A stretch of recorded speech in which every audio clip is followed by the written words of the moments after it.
Bonjour à tous et à toutes, nous sommes sur Twitch, sur YouTube et en podcast audio comme tous les vendredis. Nous sommes le 7 avril 2023, je vérifie sur mon calendrier. Il est 10h en France et 17h au Japon et nous sommes ensemble pour un nouvel épisode de Soft Power qui marque déjà les 2 mois de l'émission. Rien que ça, 2 mois c'est pas mal, hein. Je commence à prendre mes marques, à installer une petite routine, une routine des heures passées à écumer l'internet mondial pour dégoter les news les plus signifiantes. Une routine des longs soupirs à écumer l'internet et à tomber sur toutes les interventions de James Gunn qui adore donner son avis sur le cinéma de super-héros.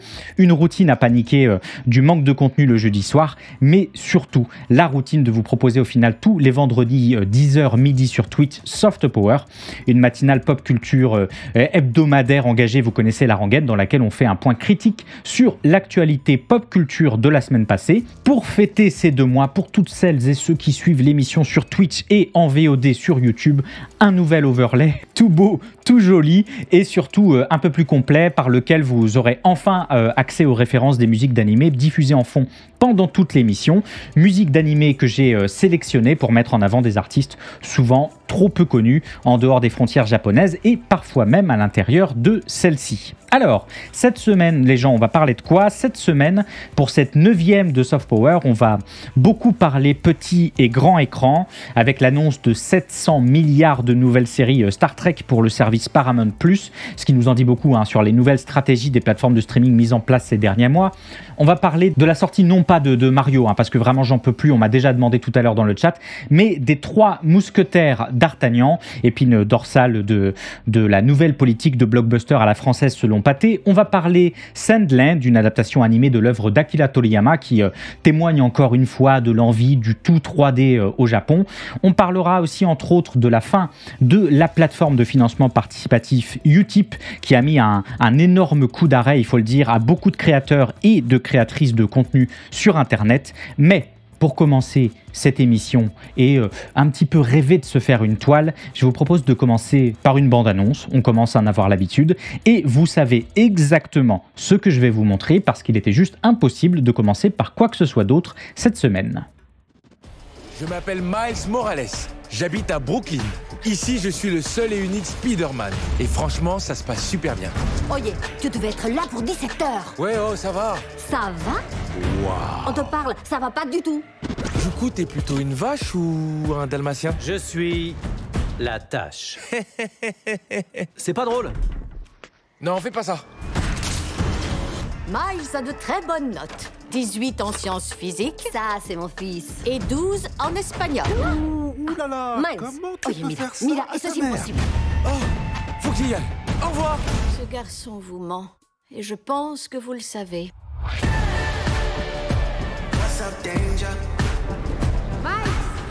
Tu veux faire un tour? Oh, ouais.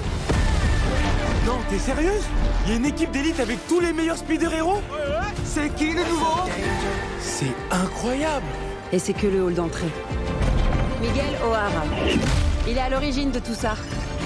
Comment on fait pour rejoindre la Spider Team? Tu ne pourras jamais en faire partie. Et surtout qu'on ne me parle pas de Doctor Strange, ni du petit intello de Terre 19999. S'il te plaît, vas-y mollo avec le gamin. Il a eu un mentor épouvantable. Peter? Miles, Mayday. T'as un bébé? Eh ouais, j'ai un bébé. Je reprends la main. Miles, être Spider-Man, c'est faire des sacrifices. Tu dois choisir entre sauver une personne et sauver tous les univers. Renvoie-moi chez moi. Non, je suis désolé. Mais je peux faire les deux. Spider-Man réussit toujours. Pas toujours. Et Oncle Ben? Sans Oncle Ben, la plupart d'entre nous ne seraient pas ici. Tu ne pourras pas fuir éternellement. Je refuse de perdre un autre ami. Miguel, c'est pas ce qui était prévu. T'étais au courant? Tu ne te rends pas compte des conséquences. Tout le monde n'arrête pas de me dire ce que je devrais faire. Moi, je veux écrire ma propre histoire. Alerte générale, arrêtez Spider-Man. Toi? Non, à toi.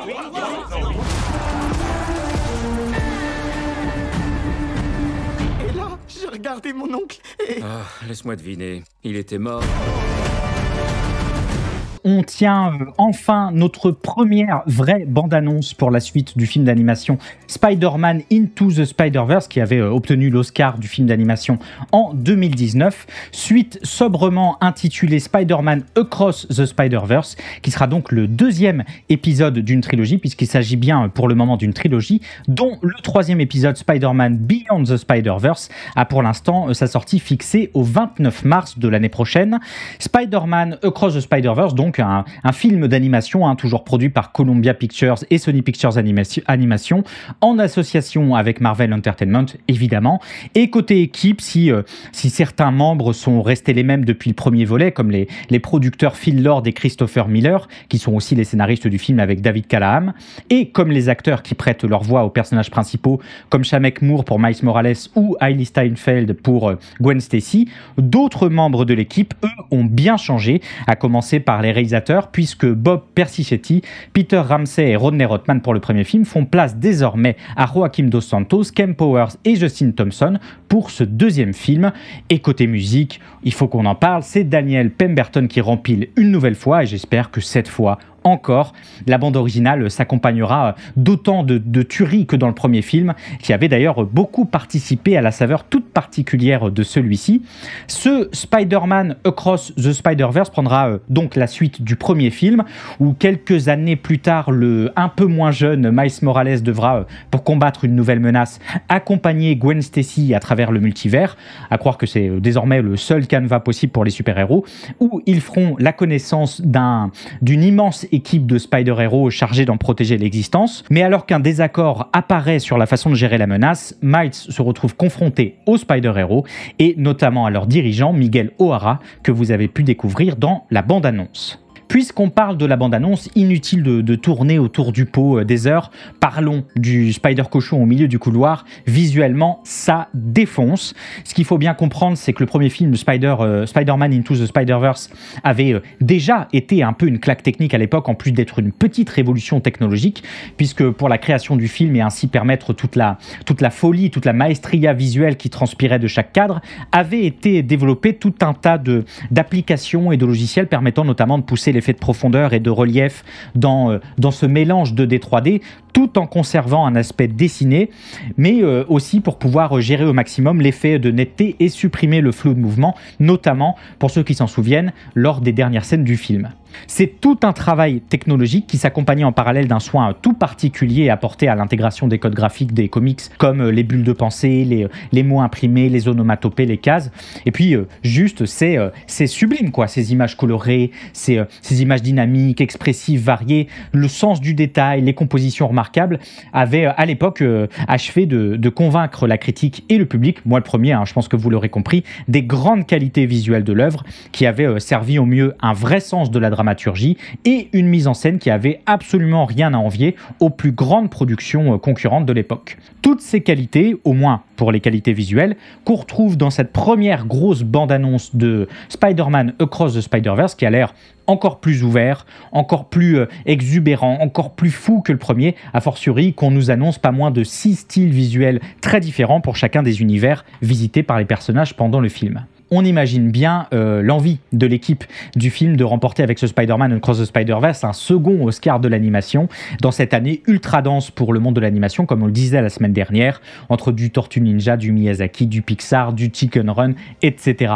etc. Le soin tout particulier qui semble être apporté à ce deuxième film, accompagné de l'annonce d'un troisième épisode pour l'année prochaine et déjà des futurs spin-offs qu'on nous promet, nous rappelle à mon avis l'éclatante vitalité de la franchise Spider-Man sur tous ses supports. Une franchise très vivante, dynamique et adaptable, comme en témoignent les quasi 1,4 milliard de dollars rapportés par Spider-Man No Way Home, ce que j'arrive pas à comprendre, mais soit. Et d'ailleurs, en parlant de ça, j'ai beaucoup de mal à croire qu'on ne verra pas une apparition de Tom Holland dans ce nouveau film d'animation Spider-Man. Bon, c'est aussi une belle occasion pour la franchise de faire du lore avec tous ces multiverses, d'élargir son univers et sa mythologie sur grand écran, de la rendre plus inclusive, plus profonde, plus complexe, plus variée. Et puis, c'est aussi un enjeu très important pour Sony Pictures Animation qui, en plus de devoir perpétuellement justifier ses droits de Spider-Man, doit continuer de faire sa place dans le monde de l'animation, parce que Sony Pictures Animation, c'est certes le premier Spider-Man Into the Spider-Verse, mais c'est surtout, et peut-être davantage encore, les très moyens, voire médiocres Roi de la Glisse et autres Les Rebelles de la Forêt. C'est aussi le catastrophique Les Emojis, projet hallucinant, probablement issu d'un pari aviné sous pression qui a mal tourné. Et puis c'est aussi les OK sans plus, Hôtel Transylvanie et Pierre Lapin, dont on sauvera éventuellement de tout ça, peut-être Tempête de boulettes géantes, même si c'est pas non plus le 1789 de l'animation contemporaine. Avec ce nouveau Spider-Man, Sony compte bien justifier sa place parmi les plus grands et asseoir ses capacités à révolutionner, ou du moins à pousser les technologies au service de l'animation. Et tout ça, c'est d'autant plus vrai que le développement de ce deuxième film n'a pas été un long fleuve tranquille. Des problèmes d'écriture, tout d'abord, puisque les bruits de couloir du multivers font écho d'un processus d'écriture un peu hasardeux, au jour le jour, en dents de scie, sauf que votre scie, elle est circulaire et elle est partagée entre plusieurs univers. Et tout ça de la part de Lord et Miller, qui sont au scénario, ce qui aurait impliqué le remaniement de tout un tas de scènes. On voit déjà venir les grandes séances de crunch qui ont dû s'étaler pour finir tout ça dans les temps, et une augmentation du budget du film qu'on estime pour l'instant au-dessus de la barre des 100 millions de dollars, ce qui est colossal pour un film d'animation, et alors que le budget du premier film était déjà de 90 millions de dollars.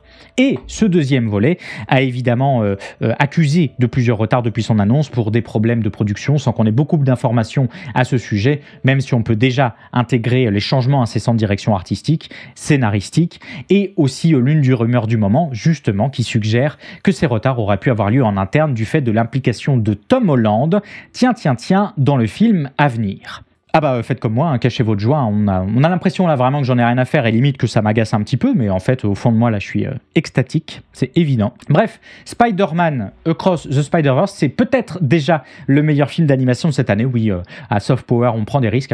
En tout cas, on verra, et il sortira le 31 mai 2023 dans les salles françaises.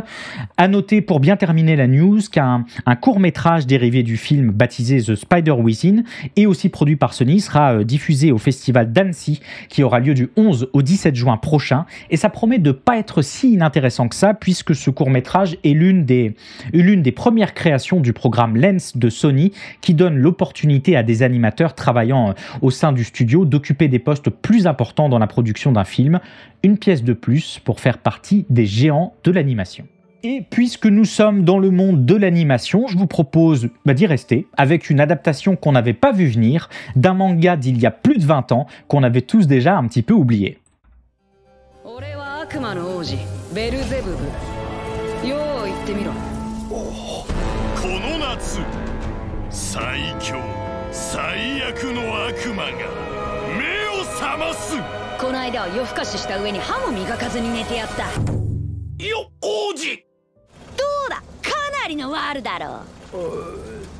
なんたってワルの中のワル、悪魔の王子だからな。昨日なんて朝寝坊してまた歯も磨かず国王。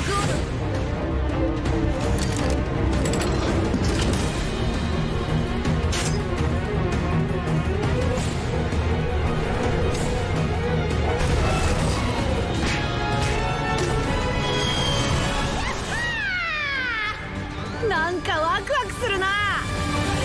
サンドランド、今夜更かしをして歯を磨かず朝寝坊した上にさらに歯を磨かなかった悪魔の冒険だ。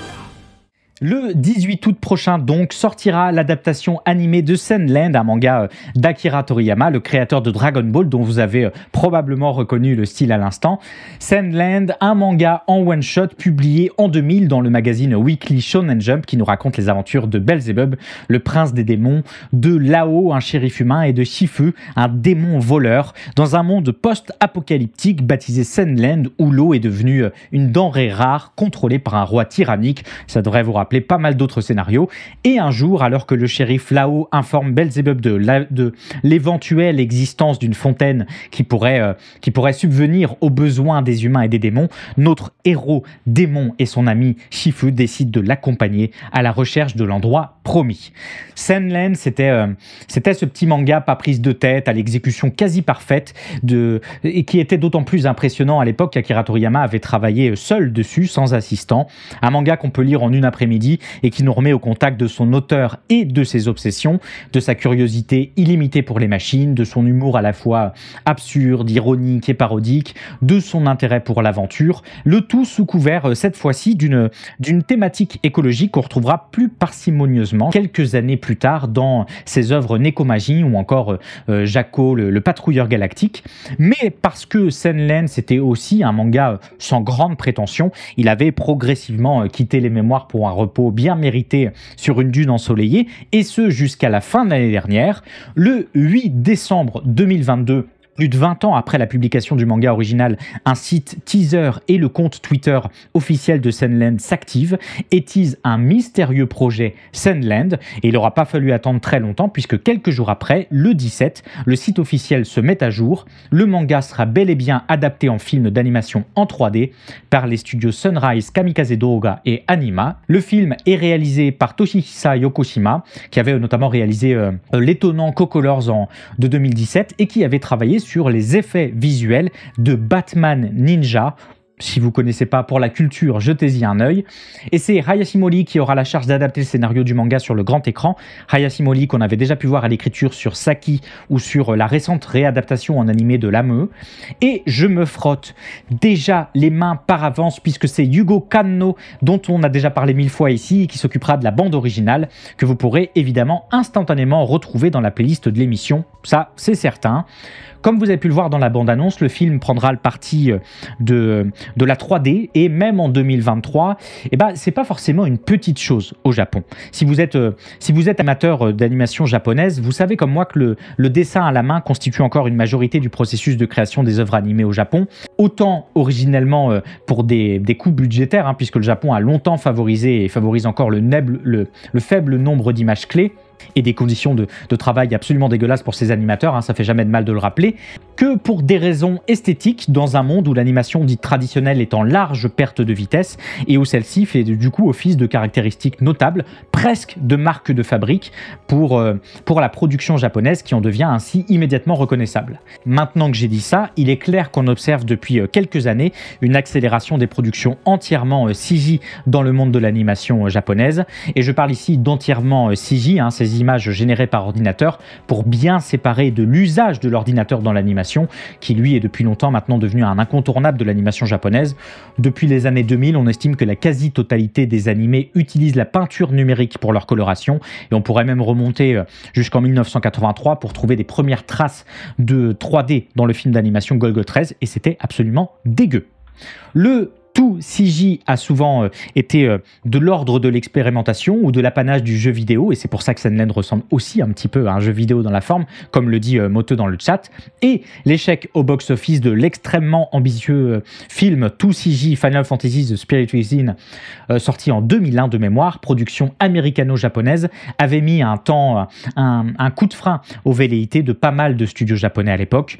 Mais au fil des années, avec la démocratisation du matériel de production et la nécessité d'être aussi compétitif face à la concurrence des studios étrangers, notamment américains, les studios japonais avaient dû se moderniser et se diversifier. Ils ont alors investi dans des logiciels et du matériel performant, formé des animateurs et noué des partenariats avec d'autres acteurs du secteur, des agences de publicité, des sociétés de jeux vidéo aussi. Et puis ils ont produit avec pas mal de sorties de route, évidemment. Night of Sidonia et Aya et la sorcière, c'est à vous que je suis en train de penser, mais aussi avec de plus en plus de réussite technique et de réussite au box-office. En 2014, Stand By Me, Doraemon, c'est un film qui marque un tournant en explosant le box-office japonais. Le film est numéro 1 du box-office pendant 5 semaines consécutives. Il est le deuxième film d'animation le plus rentable de l'année, juste derrière La Reine des Neiges, pas de mystère. Et puis arrive le studio Orange, considéré par beaucoup d'observateurs comme l'un des pionniers d'une nouvelle vague d'animés CG. Leurs adaptations de Hoseki no Kuni, le manga de Haruko Ichikawa, puis de Beastar de Paru Itagaki, ont largement convaincu et la critique et le public. Et très récemment, Trigun Stampede, que j'ai toujours pas vu, malgré le harcèlement du chat, semble lui aussi avoir convaincu.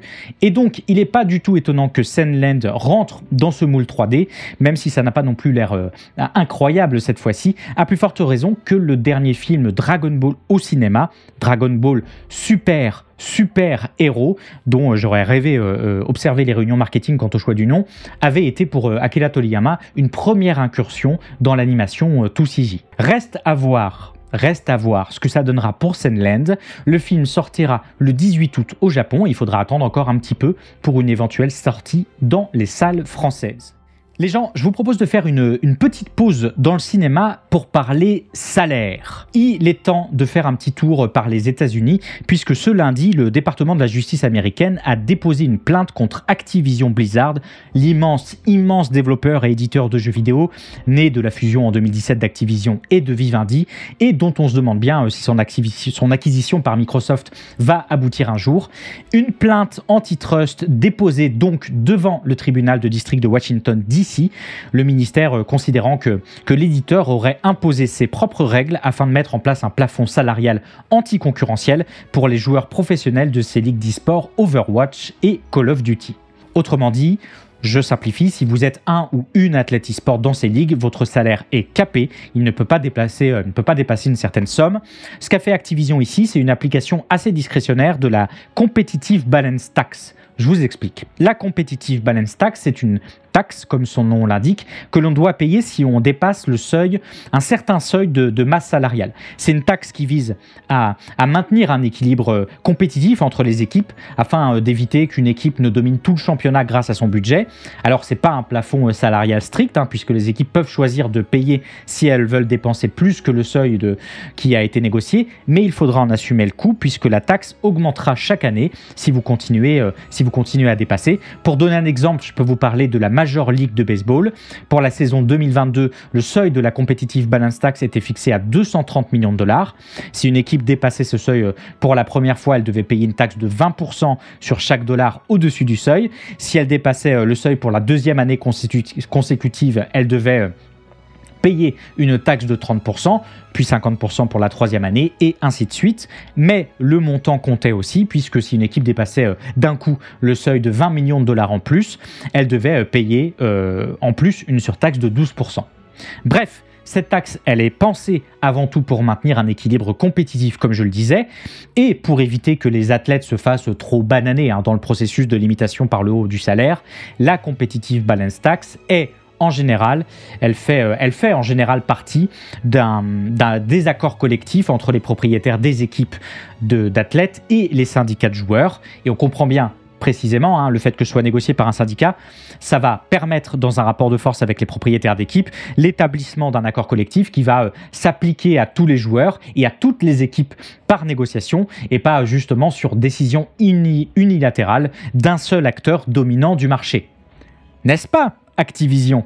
Parce que oui, si l'établissement d'un capage salarial et de l'application de la Competitive Balance Tax est en général le fruit d'un processus de négociation, ce processus n'a absolument pas été suivi par Activision, qui voit pas bien le problème d'ailleurs, si on lit les déclarations officielles, et c'est précisément ce que reproche le département de la justice américain, qui avait déjà mis des coups de pression au studio en 2021 en annonçant l'ouverture d'une enquête. Parce que oui, sans cette négociation, vous l'aurez compris, dans le processus de limitation des salaires, rien n'assure qu'Activision offre aux athlètes d'e-sport la meilleure offre possible pour leurs services, mais même sans parler de ça, simplement des conditions de travail décentes, et c'est sans parler à côté de tous les impacts que ça peut avoir sur les éventuels changements d'équipe, sur l'attractivité de nouveaux joueurs dans l'industrie de l'e-sport, sa diversification, etc. etc.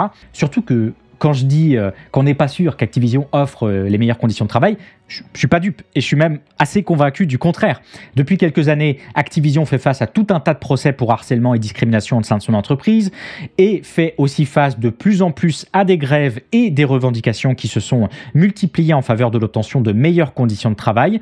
Et je dis ça d'autant plus qu'on sait le rapport à tout le moins complexe qu'Activision entretient avec les syndicats. L'année dernière, Activision avait tenté de saper le mouvement syndical engagé par les employés du test qualité de chez Raven Software qui travaille notamment sur la licence Call of Duty en dispatchant les employés dans différentes équipes afin de casser la dynamique de groupe. Et on avait même appris quelques semaines plus tard par la NLRB, l'agence fédérale chargée de faire respecter le droit des travailleurs, que le studio avait violé les lois du travail en menaçant et en surveillant illégalement les employés qui parlaient des conditions de travail ou qui soutenaient le syndicat. Alors, quand Activision souligne avec les yeux ouverts comme ça, comme deux ronds de flanc, qu'ils pensaient bien faire avec leur competitive balance tax en capant le salaire des athlètes e-sport et qu'ils ne voyaient pas trop quels effets négatifs ça pourrait avoir sur le salaire des joueurs, c'est difficile de ne pas avoir tout de suite les dents qui grincent et le pouls qui monte à 150, comme après une réunion de l'intersyndicale à Matignon. Et alors, comment ça va finir tout ça en chant devant les tribunaux ? Pas du tout. Parce qu'en fait, c'est déjà fini. Ni une, ni deux avant-hier, le département de la justice et Activision Blizzard ont annoncé avoir conclu un accord à l'amiable pour résoudre le litige. L'accord doit encore être approuvé par le juge, mais Activision Blizzard s'est engagé à ne plus mettre de plafond ou de limite au salaire de joueurs ou des équipes d'e-sport. Tout simplement, un accord vite fait trouver, qu'on comprend bien, vu la complexité de la situation du rachat d'Activision par Microsoft, qui demande de faire le moins de vagues possible pour être accepté, avalisé par les régulateurs de différents pays. Est-ce que ça veut dire potentiellement de meilleures conditions de travail à l'avenir pour les athlètes d'e-sport chez Activision ? Pas du tout, évidemment, ça change absolument rien, mais au moins ils pourront potentiellement gagner un peu plus. Quant à l'expectative d'un syndicat e-sport chez Activision Blizzard, c'est pas demain la veille, et pour paraphraser l'exécuteur dans StarCraft, avant que ça arrive, vous devez construire des pylônes supplémentaires. Cette semaine, il m'était difficile de ne pas rendre hommage, comme beaucoup de médias dans le monde et en France l'ont fait avant moi, un grand artiste de la musique japonaise. Et justement, musique.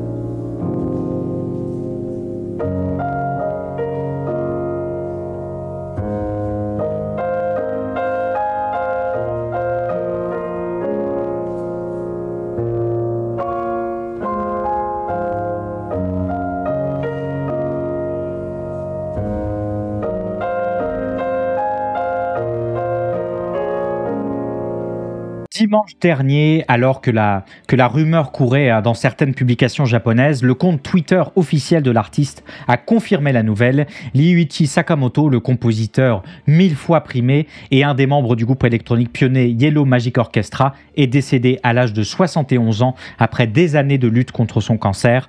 En Europe, on le connaît principalement pour ses musiques de films et les nombreux prix prestigieux qu'il a remportés. Ryuichi Sakamoto, c'est le BAFTA de la meilleure musique de film en 1984 pour Furio, c'est l'Oscar de la meilleure musique de film pour Le Dernier Empereur en 1988, mais c'est aussi les brillantes bandes originales de Snake Eyes de Brian De Palma ou de Talons Aiguilles de Pedro Almodovar, et c'est aussi le thème de la cérémonie d'ouverture des Jeux Olympiques d'été de 1992 à Barcelone. Mais au Japon, Ryuichi Sakamoto, il est avant tout considéré, et à juste titre, comme un des compositeurs les plus importants et influents de la musique contemporaine japonaise, dont il est souvent présenté comme un pionnier de la musique électronique du fait de son travail créatif absolument colossal au sein de l'immense groupe avant-gardiste qu'a été Yellow Magic Orchestra. Alors, il a été dit beaucoup de choses sur Ryuichi Sakamoto dans les médias et vous pourrez retrouver tout un tas d'éléments biographiques dans les articles du Monde, de Libération, de The Guardian, puisque presque tout le monde en a parlé, mais peu de détails de sa longue et fructueuse carrière artistique ont été omis. Ce qu'on sait peut-être un petit peu moins, c'est que celui qu'on surnommait le professeur était aussi l'une des rares célébrités japonaises de premier plan à s'engager politiquement, et puisque la majorité des médias a décidé de pas trop aborder cette partie-là du bonhomme, voire carrément de faire comme si ça n'avait jamais existé, les médias japonais, là je suis en train de faire un clin d'œil très très très appuyé, je fais de l'audio description, c'est pour les podcasts. Parlons-en un petit peu, parce qu'on ne peut pas vraiment parler à mon sens de l'œuvre de Ryuichi Sakamoto sans parler de son engagement pour la protection des artistes dans le monde de la musique japonaise et notamment de sa lutte contre les copyrights, mais aussi sans parler de ses engagements écologiques, de ses engagements anti-nucléaires et plus récemment de ses engagements anti-guerre qui ont un écho tout particulier au Japon.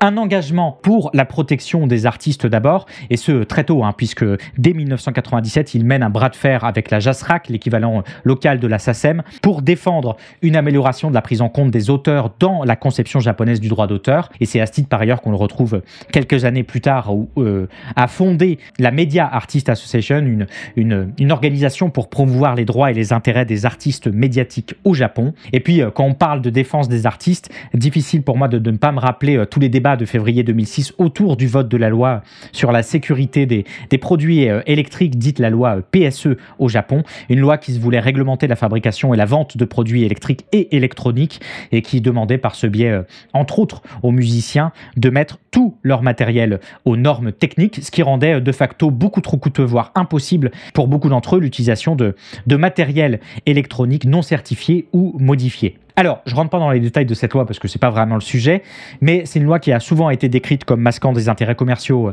comme masquant ses intérêts commerciaux par des impératifs de sécurité. Et les protestations de Ryuichi Sakamoto et d'autres artistes qui l'ont ensuite rejoint avaient notamment permis une inflexion de la loi qui a ainsi été modifiée pour autoriser la vente de matériel sans marque sous certaines conditions. Ryuichi Sakamoto, et c'est peut-être beaucoup plus prégnant dans sa carrière, c'est aussi un engagement écologique et antinucléariste de plus en plus marqué au fil des années. C'est son projet More Trees en 2007 avec le soutien de plus de 100 personnalités, un projet dont le mot-clé était la connexion entre les villes et des forêts. Ça sonne très japonais dit comme ça, un thème qui va traverser sa carrière artistique et ses engagements et qui avait permis l'organisation de nombreuses activités de conservation des forêts en collaboration avec les communautés locales, de développement d'une politique de gestion durable des forêts au Japon, aux Philippines, en Indonésie et de replantation massive des zones sinistrées proches de la centrale de Fukushima après l'accident que vous connaissez. Centrale nucléaire d'ailleurs, justement, parlons-en, auquel il s'opposait fortement en s'inscrivant dans une longue tradition de musique contestataire dont j'ai déjà parlé ici et ailleurs. C'est par exemple le projet Stop Lokkasho, un projet artistique organisé en opposition à l'usine de retraitement nucléaire de Lokkashomura dans la préfecture d'Aomori. C'est le mouvement Bonne Nuit Centrale Nucléaire de Kashiwazaki Kariwa, etc., etc., etc. 結局ね、別に僕たちが何言っても上には声が届かないんだっていうふうに思っちゃうとまた声を上げない日本人で40年ぐらい割と静かだったわけですから、その50年か40年かそれ戻っちゃうのはちょっとつまんないなと思って。それもあって今日はだから再稼働以降初めての首相官邸前ですから割と大事な日ですよね。Et puis Ryuichi Sakamoto, c'est aussi un anti-guerre convaincu, comme en témoigne sa vraiment pas terrible chanson caritative Zero Landmine de 2001, chantée par un collectif tout droit sorti des longues soirées de l'enfer des enfoirés en faveur du déminage. Comme en témoignent aussi ses prises de position suite aux attentats du 11 septembre 2001 où il déplorait avant tout une situation créée par l'attitude hégémonique des États-Unis, ou encore et surtout comme en témoignent les dernières années de sa vie où il va marquer son opposition radicale à la révision de l'article 9 de la Constitution dont on parle régulièrement ici et qui impliquerait d'élargir les attributions de l'armée japonaise, opposition qui l'a amené à participer aux importantes manifestations japonaises anti-révision de la Constitution en 2015. 民主主義を取り戻す、憲法の精神を取り戻すということはまさに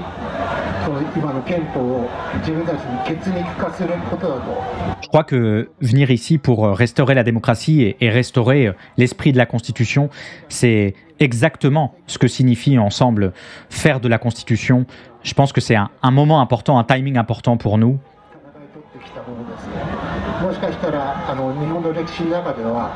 En regardant l'histoire du monde, la Constitution, c'est quelque chose pour lequel on a combattu pendant des siècles en mettant sa vie en jeu. Alors, peut-être que dans l'histoire du Japon, pour l'établissement de la Constitution Meiji, pour l'établissement de la Constitution japonaise, c'est pas vraiment des constitutions pour lesquelles le peuple japonais a risqué sa vie en se battant, mais peut-être que c'est le moment de le faire, peut-être que c'est le timing pour le faire.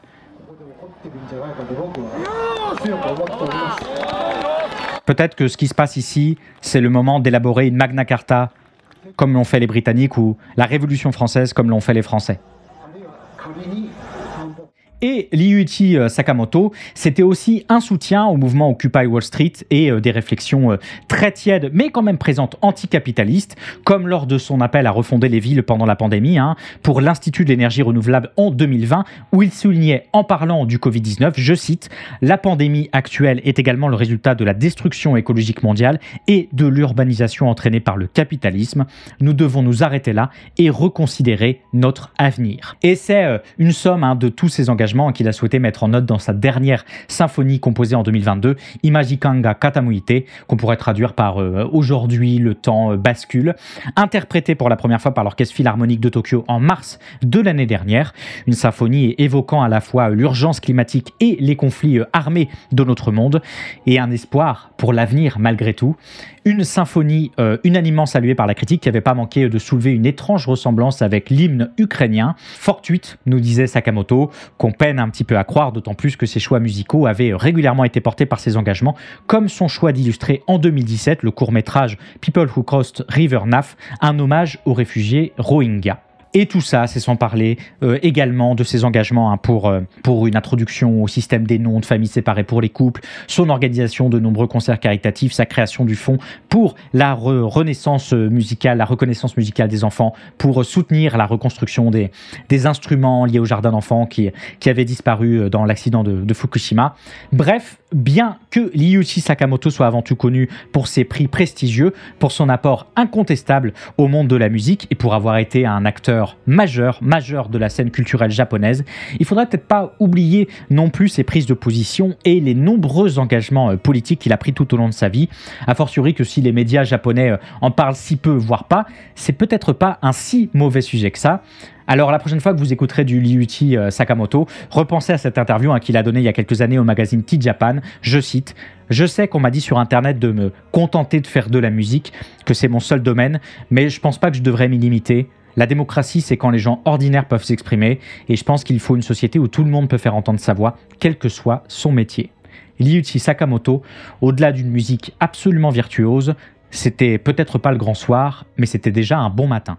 On parlait de Ryuichi Sakamoto, qu'on reverra peut-être tous et toutes un jour, probablement du côté de l'espace, frontière de l'infini, vers laquelle voyage leur vaisseau spatial, leur mission de 5 ans, explorer de nouveaux mondes étranges, découvrir de nouvelles vies, d'autres civilisations, et au mépris du danger, avancer vers l'inconnu. Space. A final frontier.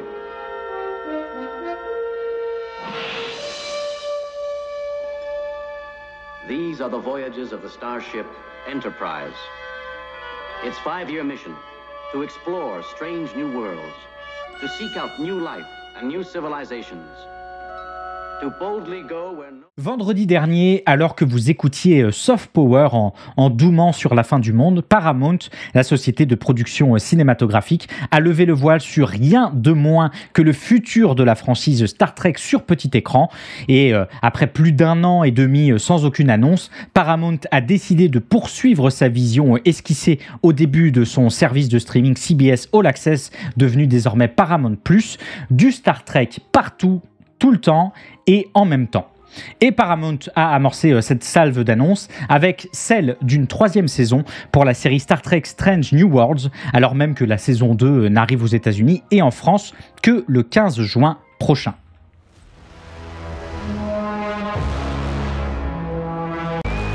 Ici votre capitaine.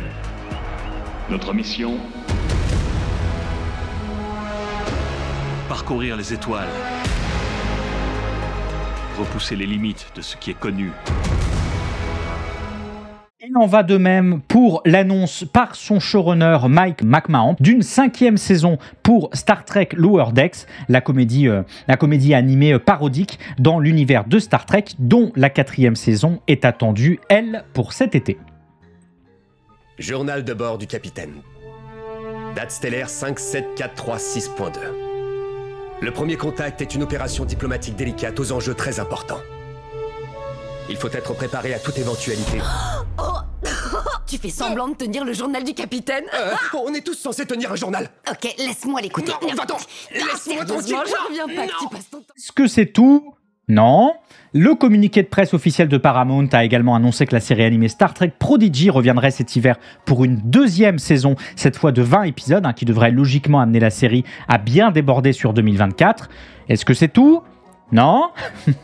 Alex Kurtzman, scénariste sur le Star Trek de J.J. Abrams au cinéma et sur les séries Picard et Prodigy, avait également affirmé il y a quelques années son intention d'étendre l'univers Star Trek à des mini-séries, des spin-offs, des téléfilms, etc. Et on a appris vendredi dernier que ça va commencer puisque la plateforme a commandé une série baptisée Starfleet Academy, coproduction de Alex Kurtzman et Noga Lando pour une production courant 2024 et une sortie à l'horizon de 2025.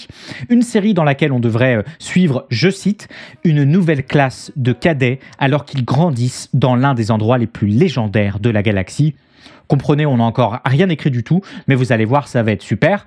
Annonce de Starfleet Academy qui par ailleurs s'est faite en même temps que celle de la production d'une autre série, encore une, sobrement codé projet Section 31, un projet avec Michelle Yeoh qui revient, pourquoi pas, dont la pré-production catastrophique avait largement ralenti les échéances de sortie, mais dont le récent Oscar de la meilleure actrice devrait certainement ouvrir pas mal de portes, d'autant plus que Paramount Plus envisage de plus en plus des incursions en Asie. Bon, est-ce que c'est tout? Non, toujours pas, parce que si ces annonces confirment que 2024 et 2025 vont être aussi riches que les années 2022-2023 l'étaient, ont pu l'être en tout cas pour la franchise Star Trek, il ne faut pas oublier que cette année, justement, la 3e et dernière saison de Star Trek Picard va mettre un coup d'arrêt à la série dans quelques jours, après 3 années d'assez bons et loyaux services, et ça va se cumuler avec l'annonce, il y a quelques semaines, d'une 5e et dernière saison pour Star Trek Discovery, qui reviendra début 2024, dont on a du mal à envisager qu'elle ne se termine pas elle-même sur l'annonce de futurs spin-offs.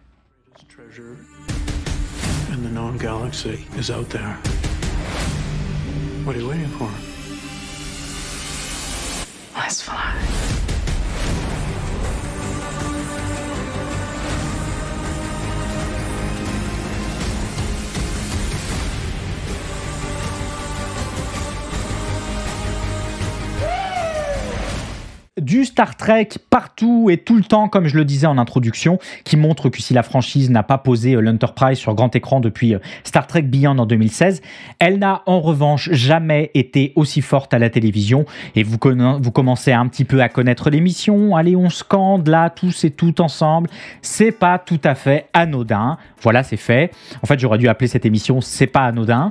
D'abord parce que ces derniers mois, suite à la montée de l'inflation et aux crises économiques et financières qui s'annoncent, l'euphorie des investisseurs et des financiers autour des plateformes de streaming s'est rapidement transformée en scepticisme quant à la capacité de ces plateformes à réaliser des bénéfices suffisants. Début janvier, MoffettNathanson, un groupe d'experts financiers souvent considérés comme à la pointe en ce qui concerne les recherches sur les médias et les communications, avait remis un rapport décrivant la désillusion récente qui gagne les investisseurs et les exécutifs aux États-Unis quant à l'avenir du streaming, précisant, je cite, « Les flux de trésorerie ne sont plus que l'ombre d'eux-mêmes, les bilans sont chargés de dettes dans un environnement où les taux d'intérêt sont de plus en plus élevés, les investisseurs et les dirigeants ont accepté l'idée que le streaming n'était plus une si bonne affaire que ce qu'il était auparavant. » Du bon dooming des familles qui s'est évidemment rapidement traduit, on en a pris une malheureuse habitude, par une pression pour les réductions de coûts qui passe par la réduction des marges, Bien sûr que non, puisque ce sont des milliers de licenciements que se partagent toutes ces plateformes de diffusion depuis des semaines pour répondre à la demande du marché avec un grand M. Et quand le directeur financier de Paramount, Navin Chopra, déclare que l'année 2023 sera un tremplin vers la rentabilité avec des plans en visant à augmenter les prix et à réduire les dépenses, on saisit bien en creux ce dont il va être question. C'est d'ailleurs ce changement de perspective chez les investisseurs et les exécutifs qui a entraîné l'annulation et même la suppression de séries, de films et d'émissions des plateformes de streaming à tous les niveaux. Et on peut se souvenir à ce titre du bain de sang réalisé l'année dernière chez Warner Bros. Pour son service HBO Max, dont tout un tas d'auteurs avaient vu simplement disparaître leur création dans le néant de l'infini, sans possibilité aucune de pouvoir espérer une quelconque forme de rétribution. Et dans ce contexte, on comprend bien que depuis quelques mois maintenant, les plateformes de streaming se recentrent sur l'exploitation de leurs grandes licences et de leurs grands noms. Et c'est là que Star Trek se révèle faire partie intégrante du cœur de la stratégie de la Paramount pour son service de streaming Paramount+. Ensuite, si Star Trek est aussi fort actuellement sur le petit écran, c'est aussi parce que depuis la reprise de la franchise par J.J. Abrams au cinéma avec son film sobrement intitulé Star Trek en 2009, les personnages de Star Trek explorent, les produits Star Trek explorent plusieurs genres et plusieurs tonalités qui leur permettent de toucher le public le plus large possible. Parce qu'il faut se rappeler quand même la direction nouvelle qu'avaient emprunté J.J. Abrams et Alex Kurtzman pour Star Trek. Plus d'action, une modernisation du look et de la thune partout. J'espère que vous savez ce que vous faites. Moi aussi.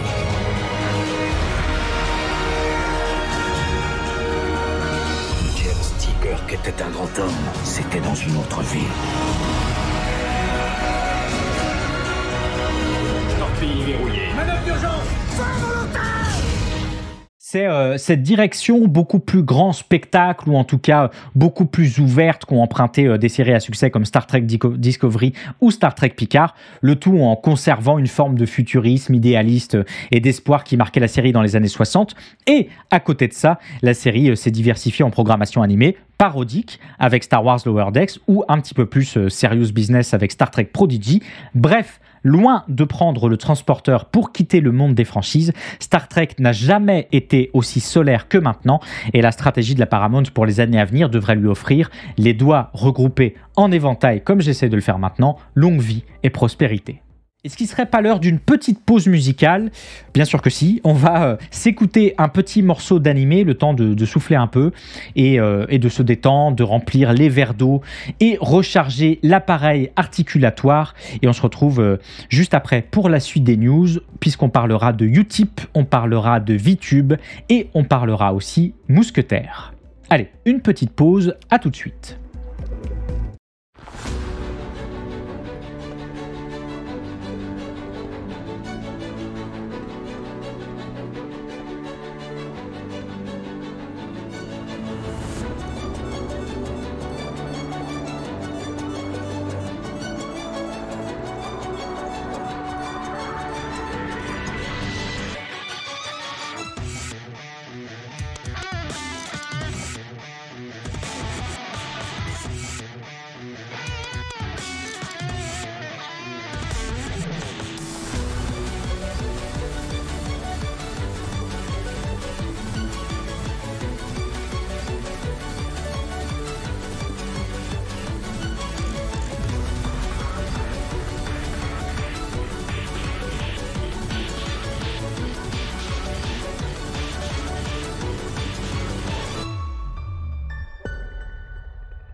Vous êtes toujours sur Twitch dans l'émission Soft Power, votre matinale pop culture qui a lieu tous les vendredis de 10h à midi.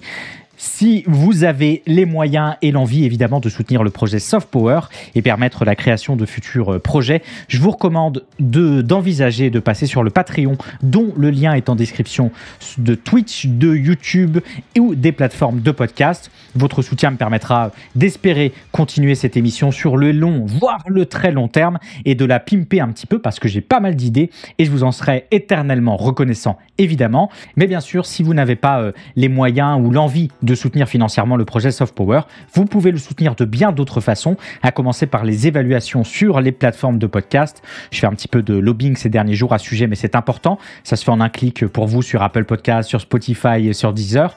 Et c'est une aide immense pour que l'émission gagne en visibilité. Et puis, à côté, bien sûr, les pouces bleus, les commentaires, les cloches sur les VOD YouTube. La chaîne de VOD YouTube va bientôt atteindre les 100 abonnés. En vrai, c'est trop bien. Et surtout, votre présence le vendredi sur Twitch avec un petit follow de la chaîne. Ça mange pas de pain et ça aide énormément. Et en plus, ça donne une motivation de fou.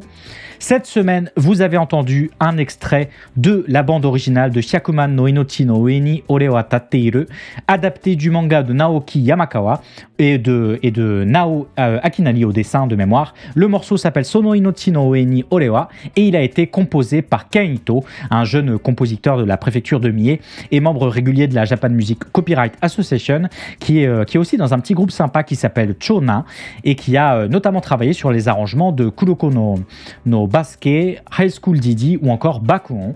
Ken Ito, dont je vous invite à découvrir le travail.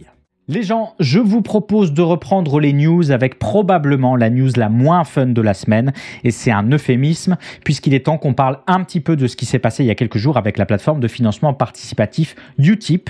Utip, donc pour celles et ceux qui ne le sauraient pas, c'est une plateforme française de financement participatif lancée en 2017 qui permettait aux internautes de soutenir leurs créateurs de contenu préférés en visionnant des publicités, en faisant des dons ou en s'abonnant à leurs offres, mais avec une charte éthique et une commission réduite. Utip se voulait plus respectueuse et plus avantageuse que ses concurrents comme Tipeee ou Patreon. Charte éthique qui leur avait notamment été bénéfique lorsqu'après un documentaire de complément d'enquête de septembre 2021 sur le business des fake news avait été révélé des propos polémiques des cofondateurs de Tipeee. Les plus anciens et plus anciennes d'entre vous s'en souviennent sûrement. Des propos qui avaient à juste titre choqué et déçu de nombreux créateurs et créatrices de contenu qui avaient alors décidé de quitter Tipeee pour protester contre sa politique de modération laxiste et son manque d'éthique avant de se tourner vers Utip. Utip qui s'était empressé à l'époque de réaffirmer sa différence et sa charte éthique qui interdit les contenus illégaux, haineux, injurieux ou propageant des fake news.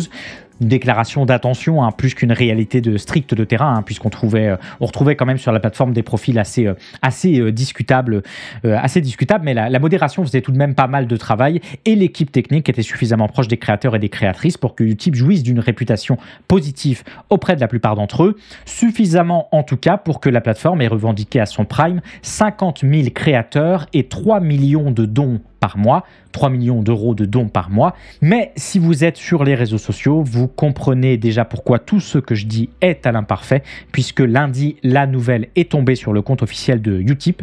La plateforme devait définitivement fermer ses portes dès le lendemain. La raison ? Un conflit avec son prestataire de paiement MangoPay. MangoPay, c'était l'intermédiaire financier qui récoltait les dons et permettait le paiement des créateurs et des créatrices de contenu. Et du fait de la présence d'une créatrice de contenu pour adultes sur Utip, interdit par les CGU de MangoPay et normalement aussi ceux d'Utip, MangoPay a décidé de bloquer le transfert des abonnements sans jamais les débloquer et de rompre le contrat. Selon les dires du patron de Utip, Stanislas Mako, impossible de contacter MangoPay, revendu en 2022 par le groupe Crédit Mutuel Arkea au fonds d'investissement américain Advent International. Se retrouvant alors dans l'impossibilité de régler ses factures, de récolter et de distribuer les dons, Utip s'est vu contraint de déposer le bilan avant d'être placé en liquidation judiciaire. Quid des dons en cours pour les créateurs et créatrices de contenu, puisqu'en fait c'est seulement ça qui nous intéresse vraiment. Alors on a appris que les créateurs pourraient retirer le solde de leur cagnotte ainsi que la liste de leurs abonnés. Comme le souligne Utip sur leur Discord, bien que l'activité de la plateforme ait cessé, les soldes des créateurs sont toujours disponibles, de sorte que ceux-ci puissent déclencher un virement plus tôt, à condition évidemment que les coordonnées bancaires soient à jour, que l'identité soit vérifiée. Et la plateforme assure la mise en place d'un bouton dans l'interface afin de permettre aux créateurs et créatrices de contenu de récupérer le listing des abonnés et de pouvoir utiliser l'outil d'envoi de mail du site pour les informer des futures nouvelles plateformes choisies par les créateurs. Bref, Utip, c'est fini, une affaire dont on peut peut-être et très humblement par ailleurs tirer quelques réflexions. Un mot peut-être en amont, tout d'abord à titre liminaire sur la manière. Alors on aura beaucoup plus d'informations sur le pourquoi du comment probablement dans les semaines et les mois à venir sur la totalité des raisons qui ont amené à la fermeture de la plateforme. Mais ce qu'on peut déjà dire, c'est que la manière dont l'annonce a été faite, elle est absolument scandaleuse. Et quand bien même Stanislas Mako souligne avoir voulu y croire jusqu'au bout, ça, on s'en fiche un peu. La réalité, c'est que des tonnes de créateurs et de créatrices de contenu se sont retrouvés totalement au pied du mur et vont très probablement, tout simplement, devoir arrêter leur activité en ligne pour une partie d'entre eux, et notamment pour celles et ceux qui n'auront pas la chance que le transfert se fasse sur d'autres plateformes. Ça, c'est dit. C'est une affaire qui nous rappelle, puisqu'on peut parfois l'oublier, du fait de la concentration autour des très gros créateurs ces dernières années, la grande précarité de la majorité des créateurs et créatrices de contenu, pour lesquels l'économie du type est absolument centrale dans la monétisation, et une précarité qui apparaît d'autant plus forte qu'elle se lie à une dépendance à ces plateformes privées pour leur financement, plateformes sur lesquelles les créateurs et créatrices de contenu ont quasiment peu d'emprise, ou en tout cas par essence peu d'emprise, et ça ne pose pas des problèmes que dans des cas comme Utip où les créateurs et les créatrices de contenu se retrouvent quasiment du jour au lendemain sans possibilité de perpétuer leurs revenus, encore que c'en est probablement l'illustration la plus spectaculaire. Mais cette dépendance à ces plateformes a aussi une influence directe sur la façon dont on produit du contenu. C'est en tout cas la réflexion que je partage assez humblement avec François Moreau et Yann Nicolas qui ont dirigé l'ouvrage collectif intitulé Financement participatif, une voie d'avenir pour la culture, publié en 2018 par le ministère de la Culture, dans lequel il distingue deux types d'influence des plateformes. L'une directe qui correspond à l'intervention directe de la plateforme sur le contenu ou la forme du projet, par exemple en imposant des critères de sélection, des règles de présentation ou des normes éthiques, et l'autre indirect, cette fois-ci qui correspond à l'effet des incitations économiques ou sociales proposées par la plateforme, par exemple en offrant des récompenses, des avantages fiscaux ou une visibilité accrue aux projets les plus performants ou les plus populaires. Et évidemment, chaque plateforme se place sur un gradient d'influence, allant d'une influence faible, mais quand même présente chez Tipeee, à une influence assez forte, comme chez Kickstarter, par exemple. Une dépendance à ces plateformes privées donc, qui relance en creux en parallèle la question de l'avènement un peu fantasmé, il est vrai, mais que je fantasme quand même, de plateformes issues du commun et solidaires contrôlées par leurs adhérents. Et puis, un autre point que sur lequel j'ai vu assez peu d'écho en rapport avec cette affaire Utip, c'est la question du contenu pornographique sur ces plateformes qui ont largement tendance à les interdire, évidemment, ce qui peut se discuter. D'accord, mais ce qui oblige en attendant les créateurs et les créatrices de contenu pour adultes à passer par des plateformes dédiées, des prestataires de paiement adultes, dont la taxation des paiements est au moins 3 fois supérieure à celle des plateformes de financement participatif, puisque l'industrie pour adultes, vous le savez, est considérée comme secteur à risque pour les banques, ce qui place automatiquement ces créateurs et créatrices discriminés par leur activité dans une plus grande précarité encore. Et l'affaire Utip, c'est aussi l'occasion, je crois, en parallèle de rappeler cet état de fait pour qu'on puisse collectivement réfléchir à des solutions pour pérenniser aussi ce champ-là de la création. Bref, des réflexions assez simples, vous le voyez, vous l'entendez, mais dont on pourrait peut-être bénéficier pour l'avenir. Mais de toute façon, on aura le temps d'y revenir. Maintenant, l'heure est au soutien aux milliers de créateurs et de créatrices de contenu qui se retrouvent face au mur pour la majorité d'entre elles et d'entre eux. Alors, si vous avez les moyens financiers, n'hésitez pas à soutenir celles et ceux dont vous appréciez le travail, évidemment. Puisqu'on parle des créateurs et des créatrices de contenu, vendredi dernier, une nouvelle a ébranlé le monde VTube. La VTubeuse Amano Pikami a raccroché les gants lors d'un stream d'adieu, disant au revoir à ses centaines de milliers d'abonnés. Personally, I think it's impossible to have fun at your work. So maybe I should just say, I hope the time will go fast on your work day. 'Cause how can I have fun at work? No, nobody can. I hate job. Isn't it? It's impossible to have fun at work. You know, when someone's saying have fun at your work, that's like, it's impossible. It's freaking work. It's a job. Celles et ceux qui, comme moi, connaissent mal le monde du VTubing, petit tour d'horizon. Un VTuber, un virtual YouTuber, vous le savez, c'est une personne qui utilise un modèle, un avatar en 2 ou en 3 dimensions pour se présenter sur Internet, principalement sur YouTube, sur Twitch, sur Nico Nico ou sur Bilibili. Cet avatar souvent s'inspire du chara-design qu'on pourrait retrouver dans des mangas ou dans des animés et le créateur derrière va pouvoir contrôler par la voix, par les mouvements, par les expressions faciales ou les trois en même temps son personnage dans le but justement précisément de créer un personnage qui a sa propre personnalité, son propre style et son propre univers. Les VTubers sont apparus au Japon vers la fin des années 2010, inspirés par les Vocaloid, ces chanteurs virtuels créés par des logiciels de synthèse vocale dont vous connaissez très probablement, ou en tout cas vous avez au moins rencontré une fois Hatsune Miku, sans doute la plus célèbre d'entre eux. Le premier VTuber à avoir connu un succès mondial est une VTubeuse, Kizuna Ai, qui a débuté sa chaîne YouTube en 2016. Un succès fulgurant avec ses 2 millions d'abonnés en moins d'un an, succès rapidement accaparé par les exécutifs japonais, trop heureux de trouver là une nouvelle source de soft power en faisant une ambassadrice culturelle de l'Office national du tourisme japonais.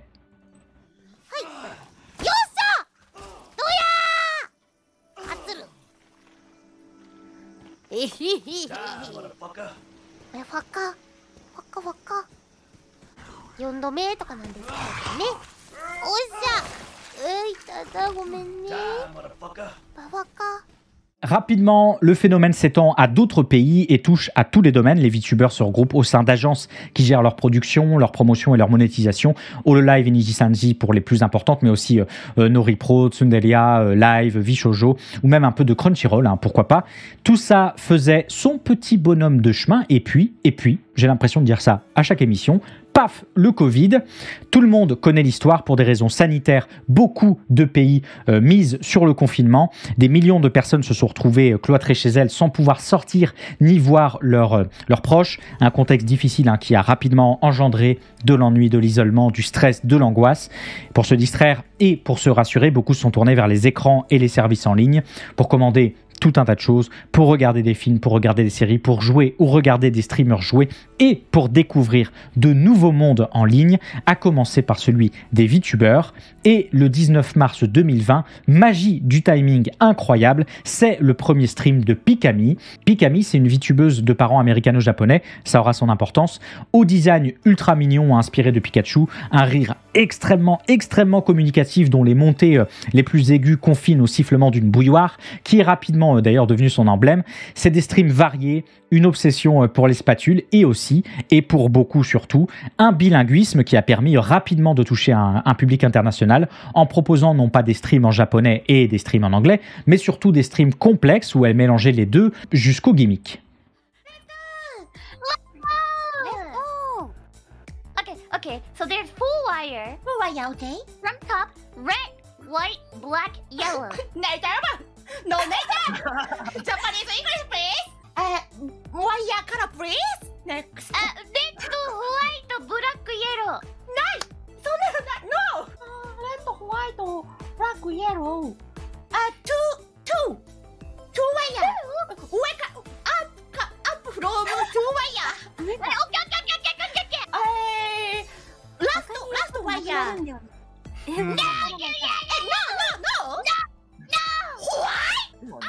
Bref, avec ce genre de programme, en un mois, Pikami atteint 20 000 abonnés, en 4 mois 50 000, en 5 mois 100 000, en 6 mois 200 000 et en 7 mois 300 000, pour culminer cette année à 702 000 abonnés sur YouTube et 150 000 abonnés sur Twitch.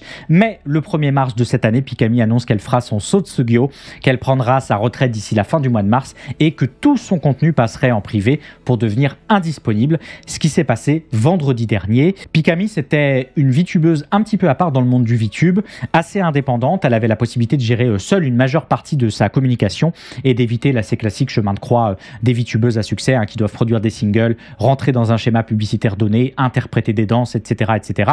Ce qui lui a donné assez rapidement une forme d'accessibilité qu'elle entretenait par une étonnante honnêteté lorsqu'elle dépeignait dans les quelques moments où elle était moins solaire, ses doutes, ses anxiétés et ses tristesses qui donnaient un certain écho à celles et ceux qui la regardaient.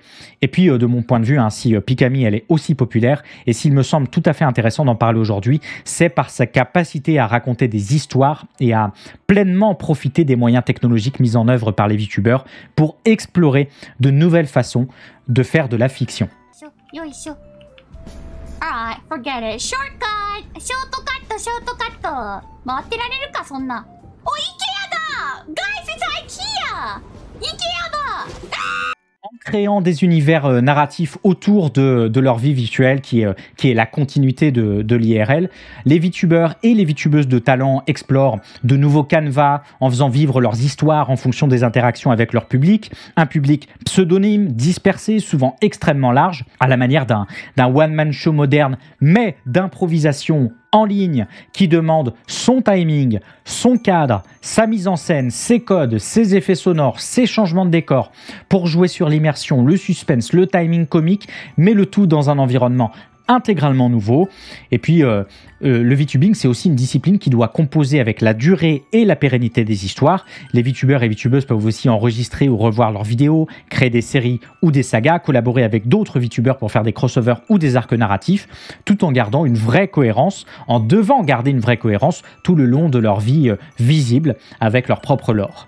Quand Kizuna arrive en 2016, elle se présente comme une intelligence artificielle qui veut apprendre à connaître les humains et son personnage se tient. Quand Gola Gola se présente comme une sirène qui vient de l'Atlantide, son personnage se tient. Et quand Pikami nous parle de Tomoe, sa spatule en bois, de ses parents Papami et Mamami ou qu'elle développe le background de son antenne, elle se tient comme personnage parce qu'il y a de ça, il me semble, dans le VTubing, une forme de fiction nouvelle entre le stream, le cinéma, l'animation et le théâtre, par lequel on socialise et on génère ensemble collectivement quelque chose de nouveau. Tout n'est évidemment pas à garder et on pourrait revenir des heures sur un système économique énormément construit sur le parasocial et les engagements affectifs, mais je ne peux pas m'empêcher d'y voir quelque chose de neuf, de vivant et d'extrêmement encourageant pour la création sur Internet.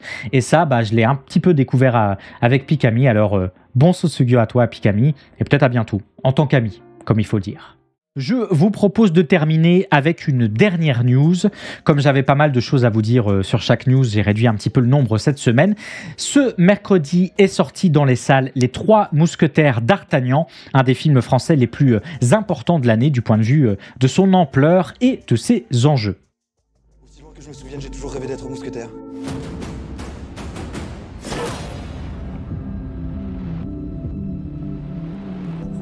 D'Artagnan, vous êtes le fils d'Achille? Oui. Je rêvais comme lui d'enfiler la casaque et de servir mon roi. Vous rejoindrez les cadets. Et un jour, peut-être, vous serez mousquetaire. Excusez-moi. Quoi, c'est tout? Vous voulez donc que je déclare la guerre aux protestants et à l'Angleterre?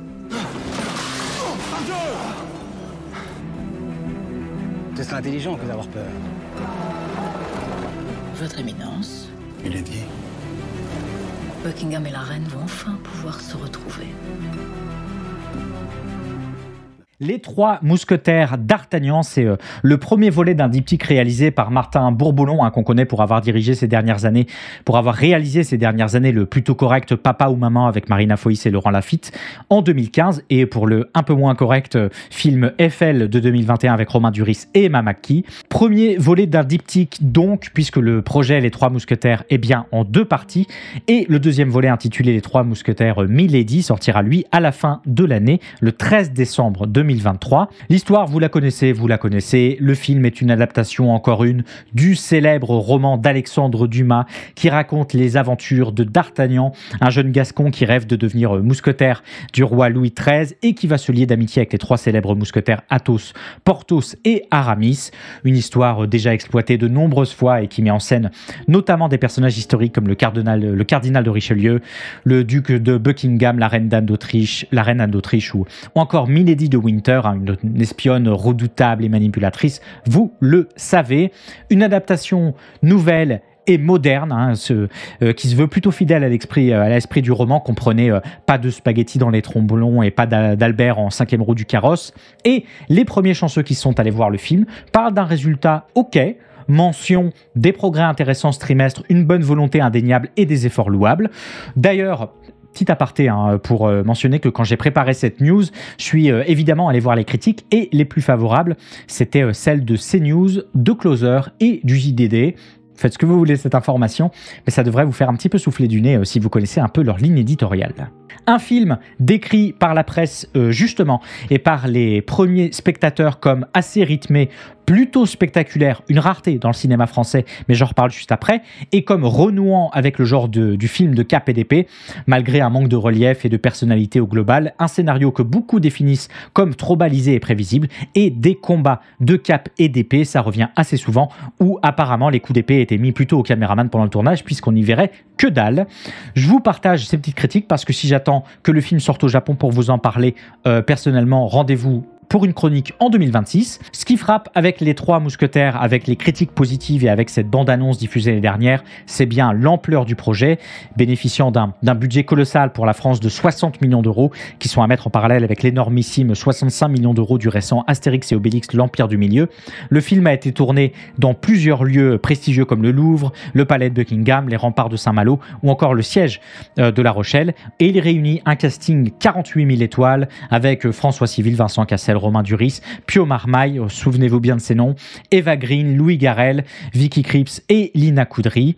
Une ampleur telle qu'à peine le tournage commençait, alors qu'on n'avait encore rien vu du film à ce moment-là, la production s'était très vite mise à communiquer autour de la thune, avec cette affiche que vous pouvez voir et qui met en avant toute la technique autour du film et toute sa démesure. Bon, pour celles et ceux qui écoutent l'émission en podcast, Les Trois Mousquetaires, c'est selon cette affiche 5200 cachets de figuration, 9 mois de préparation, plus de 2300 plans, 15 km de tissu, un tournage 100% en France, 94% en décor naturel, 1500 cachets de cascadeurs, plus de 13 000 nuitées, plus de 25 000 repas, plus de 8 mois de tournage, 10 000 contrats de travail, je trouve ça fou de communiquer sur tout ça, plus de 600 chevaux et 2000 costumes, dont 800 fabriqués. Une mise en avant très tôt de l'immense pognon qui a été investi dans le projet. Et vous savez déjà ce que je vais dire parce que vous commencez à me connaître. Tout ça, c'est pas anodin, vous avez compris. Je vais changer le nom de cette émission, c'est décidé, parce qu'on est en 2023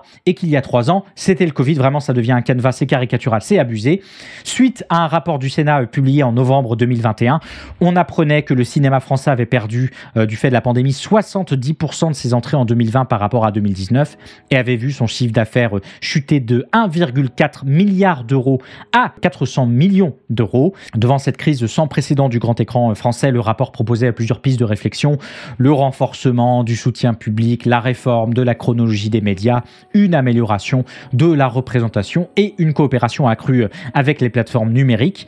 Mais il n'avait pas fallu attendre des semaines, ni même ce rapport par ailleurs, pour que les grands studios de production français se mettent en branle-bas de combat pour trouver des solutions de sortie de crise. Et l'une de ces solutions, c'est les Trois Mousquetaires. Enfin, pas exactement. L'une de ces solutions apportées par certains professionnels du secteur pour retrouver public et rentabilité, et notamment par Pathé, c'est l'américanisation des productions en ciblant la production de films extrêmement ambitieux, extrêmement populaires, qui puissent rivaliser avec les blockbusters étrangers et attirer ainsi un large public.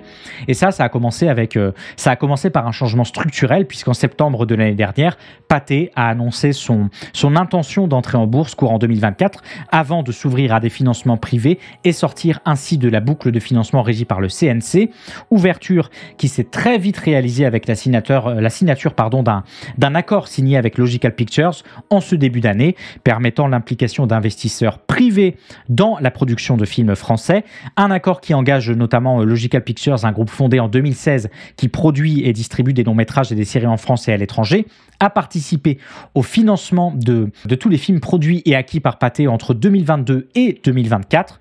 On y trouve du Danny Boone, du Kirill Serebrennikov, mais aussi Astérix et Obélix, l'Empire du Milieu, et bien évidemment Les Trois Mousquetaires, en attendant l'adaptation du Comte de Monte Cristo, réalisé par Alexandre de la Paltière et Mathieu, avec avec Pierre Ninet, qu'on annonce déjà avec un énorme budget de 50 millions d'euros et dont le tournage devrait commencer cet été pour une sortie le 23 octobre 2024.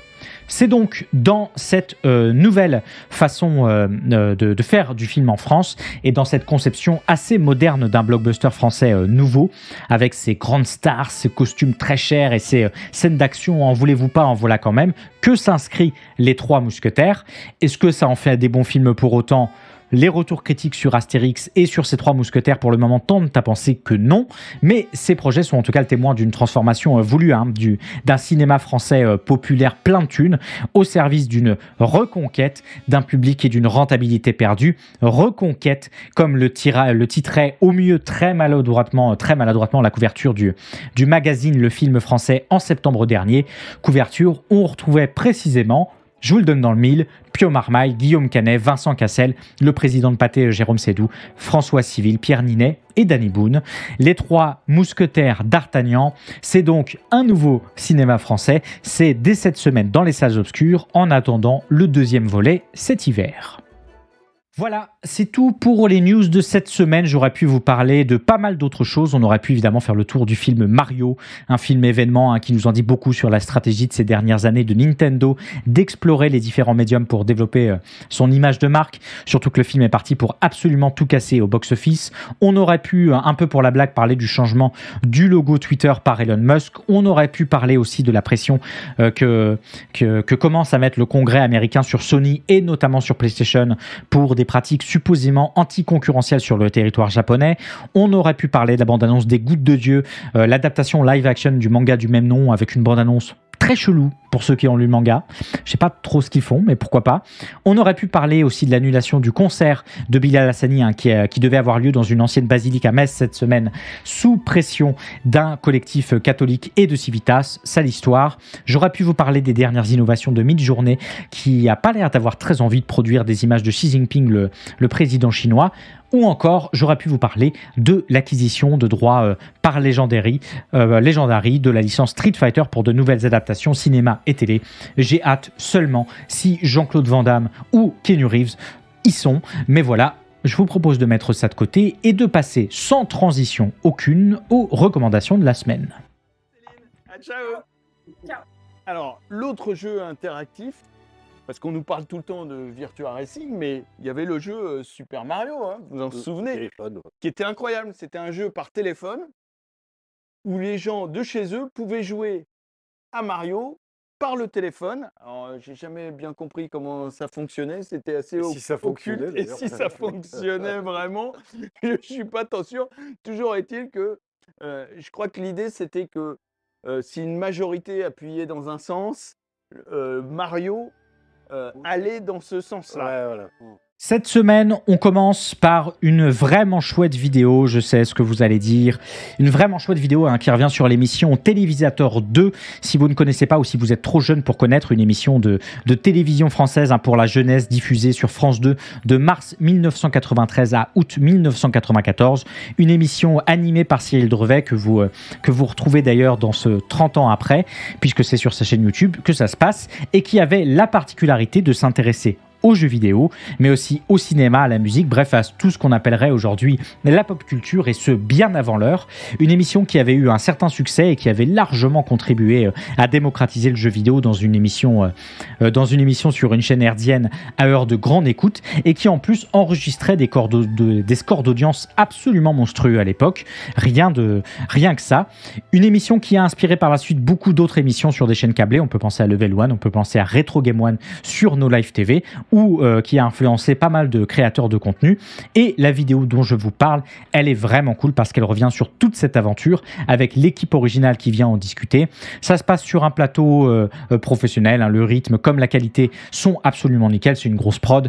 Ça fait plaisir quand même de revoir un petit peu ces vieilles têtes, d'entendre pas mal d'anecdotes au sujet de Télévisateur 2, même si on peut dire beaucoup de choses, et je le partage sur les discours récents de Cyril Drevet, ça j'entends bien, mais Télévisateur 2, ça a été tellement important que cette émission, elle est, de mon point de vue, absolument immanquable si on s'intéresse un tant soit peu à l'arrivée de cette culture en France.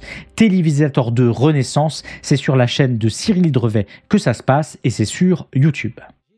été refondu en moitié moins, mais dans une composition plus dense. En général, ça implique que certaines scènes qui se jouaient sur la verticalité, comme la transformation du patient zéro, deviennent des scènes horizontales. Il y a très peu de différences du point de vue du scénario, mais ces différences de composition dues au changement de format entraînent des jeux de cases différents. Vous vous souvenez de la fameuse scène de la bataille finale où les auteurs font un décompte des Schtroumpfs encore en vie, 8 cases horizontales de même taille?